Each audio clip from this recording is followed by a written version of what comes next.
آپ سب پر سلام تھی، میں یاسر رشید ہوں اور آپ میرا ویلاگ دیکھ رہے ہیں ناظرین۔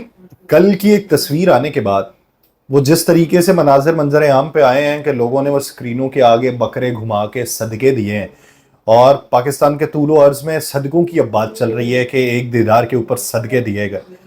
اب ہر نیریٹو کو کاؤنٹر کرنے کے لیے الگ سے ایک نیریٹو لانا پڑتا ہے، تو اسی کی بنیاد کے اوپر زندگی گزاری جاتی ہے۔ اور سیاست میں ہمیشہ طور پہ ایسا ہی ہوتا ہے کہ جب ایک دن کوئی بڑی خبر آئی ہو تو پھر مخالف اگلے دن اپنی کوئی بڑی خبر نکالتے ہیں۔ تو ایک کاؤنٹر نیریٹو کے طور پہ تو نکالا گیا وردی والا پھر معاملہ کہ ایلیٹ فورس کی وردی پہن کے ہماری وزیر اعلیٰ پنجاب نکلی اور انہوں نے شرکت کی، اور انہوں نے کہا کہ یہ وردی جو ہے، یہ جو یونیفارم ہے، اس کی ایک اپنی توقیر ہے۔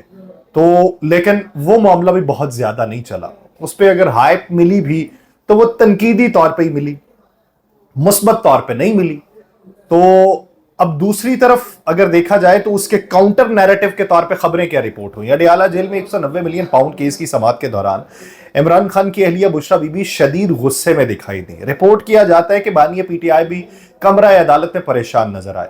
اڈیالہ جیل میں بانی پاکستان تحریک انصاف کے خلاف 190 ملین پاؤنڈ ریفرنس کی سماعت ہوئی، جس سلسلے میں بشریٰ بی بی بھی عدالت میں پیش ہوئی، جبکہ سماعت کے دوران بشریٰ بی بی غصے میں کمرہ عدالت میں داخل ہوئی۔ بشریٰ بی بی شوہر کے پاس جانے کی بجائے الگ بیٹھی رہی۔ وہ کمرہ عدالت میں بانی پی ٹی آئی کی بہنوں سے بھی نہیں ملی۔ کمرہ عدالت میں داخل ہونے کے تھوڑی دیر بعد بشریٰ بی بی غصے میں روسٹم پر گئیں اور احتساب عدالت کے جج پہ عدم اعتماد کر دیا۔ اب یہ خبریں رپورٹ کی جا رہی ہیں تاکہ کل والے ہوے کو کسی حد تک بٹھایا جا سکے۔ کیا اس سے ہوا بیٹھ جائے گا؟ رپورٹ کرنے والے رپورٹ کرتے ہیں کہ بشریٰ بی بی نے کہا کہ پہلے کیسز کے ججز پہ بھی اعتماد نہیں تھا، اس عدالت پر بھی عدم اعتماد کر رہی ہیں، اور 15 مئی کو اڈیالہ جیل میں سماعت تھی، کسی نے نہیں بتایا۔ عدالت کی جانب سے بشریٰ بی بی کو بتایا گیا کہ 15 مئی کے سماعت تو ملتوی ہوئی تھی۔ بشریٰ بی بی نے کہا میں اس کیس میں قیدی نہیں ہوں، نا انصافی کی وجہ سے میں جیل میں ہوں۔ دوران سماعت بانی پی ٹی آئی بھی اپنی جگہ سے اٹھے۔ رپورٹ کرنے والے کہتے ہیں کہ بشریٰ بی بی کے پاس روسٹم پہ کھڑے ہو گئے، انہوں نے بشریٰ بی بی کو فیملی کارنر پہ چلنے کو کہا۔ بشریٰ بی بی بانی پی ٹی آئی کی بہنوں کے ساتھ بیٹھی، اپنی بیٹیوں سے بھی نہیں ملی اور وہ غصے میں تھیں۔ انہوں نے علیحدہ کمرے کے انتظام کے بعد اپنی بیٹیوں سے علیحدگی کے اندر ملاقات کی۔ کاؤنٹر نیریٹو کے طور پہ رپورٹ ہونے والی خبر میں یہ بتایا گیا کہ سماعت کے دوران عمران خان صاحب ابتدا سے آخر تک پریشان نظر آئے۔ وہ کبھی وکلا، کبھی روسٹم، کبھی بشریٰ بی بی، کبھی بہنوں کے پاس جاتے رہے۔ بشریٰ بی بی اور عمران خان 5 سے 6 مرتبہ سرگوشیوں میں باتیں کرتے رہے۔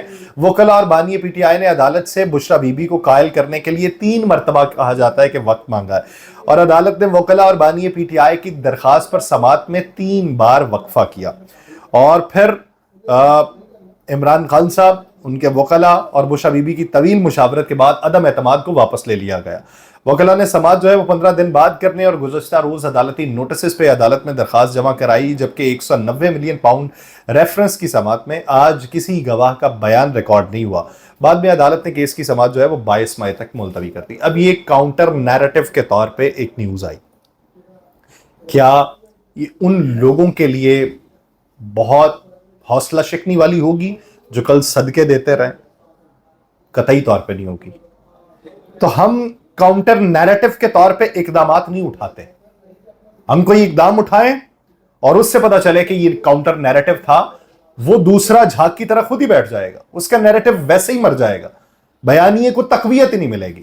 لیکن ہمارے ہاں کاؤنٹر کرنے کے طور کے اوپر یونیفارم پہن کے پھر سے ایک تنقید کا بہانہ بنایا جاتا ہے، چلے بدنام اگر ہوں گے تو کیا نام نہیں ہوگا۔ تو یہ والا معاملہ جو ہے، اب اس کے اوپر آنے والے دنوں میں کیا ہو سکتا ہے؟ اب کہا یہ جاتا ہے کہ پنجاب کی جیلوں میں موجود قیدیوں نے بھی بانی P T I Imran Khan جیسی سہولیات مانگ لی ہیں۔ جو خبر رپورٹ کی گئی ہے، اس سلسلے میں ڈیپٹی سیکرٹری جیل خانہ جات نے ایڈوکیٹ جنرل پنجاب کو ایک خط بھیجا ہے، اور خط کے متن کے مطابق پنجاب کی مختلف جیلوں کے قیدی سیاسی قیدیوں والی سہولیات مانگ رہے ہیں، اور قیدیوں کا مطالبہ ہے کہ بانی P T I Imran Khan کی طرح غیر معمولی ہمیں سہولیات دی جائیں۔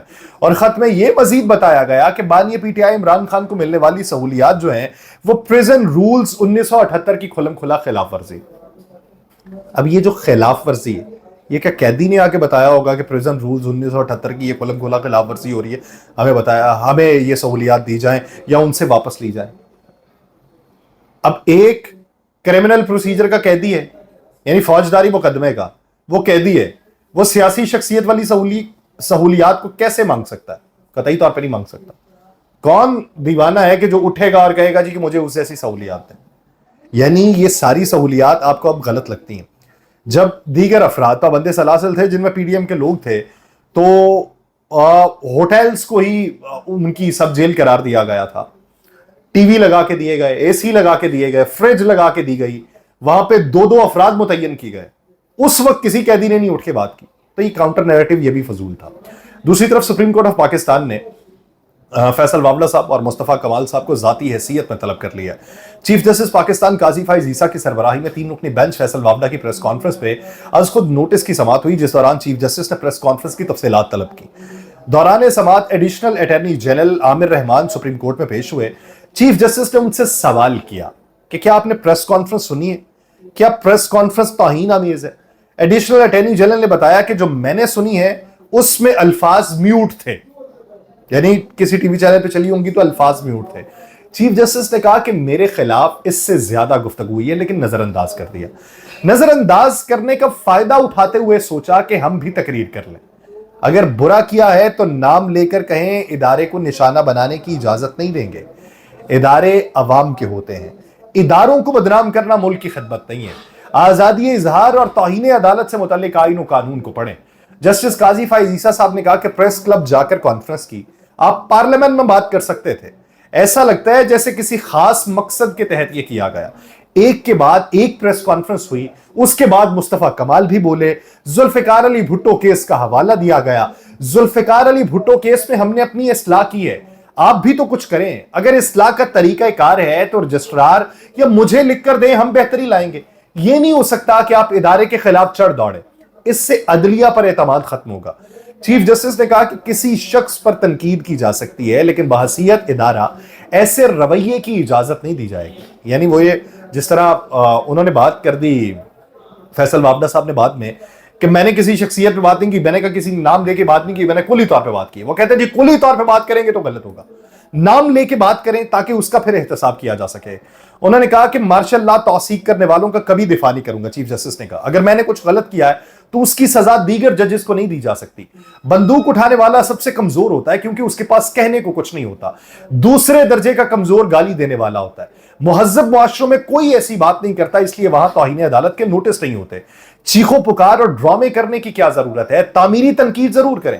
فیصل واوڈا کے بعد مصطفیٰ کمال بھی سامنے آ گئے، دونوں ہی افراد پارلیمنٹ کے ارکان ہیں، ایوان میں بولتے، ایسی گفتگو کرنے کے لیے پریس کلب کا ہی انتخاب کیوں کیا؟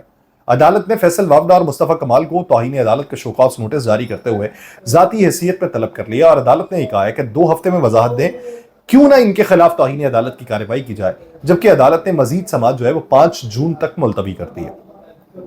از خود نوٹس کے بعد فیصل واوڈا صاحب نے دوبارہ سے بیان دیا تھا، تو فیصل واوڈا نے کہا کہ میں نے جو پریس کانفرنس میں کہا اس موقف میں کھڑا ہوں، اپنی عزت کے اوپر میں گردن کٹوا دوں گا، پیچھے نہیں اٹھوں گا، جو ہماری پگڑی اچھالے گا پھر اس کی پگڑی کا فٹ بال بنا دیں گے۔ یہ بات بھی انہوں نے ٹی وی چینل کے اوپر بھی بیٹھ کے کہا۔ انہوں نے کہا مجھے کوئی گالی دے گا جواب میں 2 گالیاں دوں گا۔ انہوں نے کہا میں نے کسی جج کا نام لے کر بات نہیں کی۔ پھر انہوں نے رؤوف حسن صاحب کا حوالہ دیا جو پاکستان تحریک انصاف کے ہیں، انہوں نے کہا وہ ٹاؤٹ کہتے رہے ہیں بہت سارے لوگوں کو، اس پہ کوئی نوٹس نہیں ہوا۔ عطا تارڑ صاحب، مصطفیٰ کمال صاحب، طلال چودھری کو نہیں بلایا، مجھے سنگل آؤٹ کر کے بلایا گیا۔ اگر آپ مجھ پر پراکسی کا الزام لگائیں گے تو ثبوت بھی دینا پڑیں گے۔ فیصل واوڈا نے کہا میں نے کسی پر الزام نہیں لگایا، اگر آپ نے میری پگڑی اچھالی ہے تو میں ڈبل اچھالوں گا، غلطی پر کسی سے بھی معافی مانگنی پڑی تو سریعام مانگ لوں گا۔ مجھے بانی پی ٹی آئی اور پارٹی نے پریشر کوکر میں ڈال دیا تھا اور میں نے کہا کہ معافی نہیں مانگوں گا، پریشر کوکر میں تھا لیکن اپنے موقف کے اوپر میں کھڑا رہا۔ انہوں نے کہا میں شکر ادا کر رہا ہوں کہ سپریم کورٹ جانے کا موقع ملا اور میں ایک ایماندار چیف جسٹس کے سامنے پیش ہو رہا ہوں۔ یہ کل کی ان کی گفتگو تھی اور کل کی گفتگو کے بعد آج چیف جسٹس صاحب نے اس کے اوپر بات بھی کر دی ہے، تو کیا آنے والے دنوں میں ایسی گفتگویں ہی ہم سنتے رہیں گے؟ ایک دوسرے پہ الزام تراشی یا تصاویر بنوانے کے لیے ڈریسنگ کر لینا اور خیبر پختونخوا کے اندر یہ کہنا کہ میری عوام کو اگر گالی دو گے تو میں تمہیں جواب دوں گا، کوئی مائی کا لال جو ہے وہ ہم پہ ٹیکس نہیں لگا سکتا۔ یہ جو جملے بازیاں یہ اگر انڈیا پاکستان میں ہونا تو وہ لگتا ہے کہ روایتی ایک جنگ ہے اور الیکشن کے طور پہ ہوتی رہتی، لیکن متواتر ایک ہی ملک کے اندر اگر اس طرح کی زبان استعمال ہوتی رہے تو وہ اچھے اشارے نہیں ہوتے، تو اس کے خاتمے کی کوشش کرنی ہوتی، مصلحت اسی میں ہوتی ہے، دور اندیشی اسی میں ہوتی۔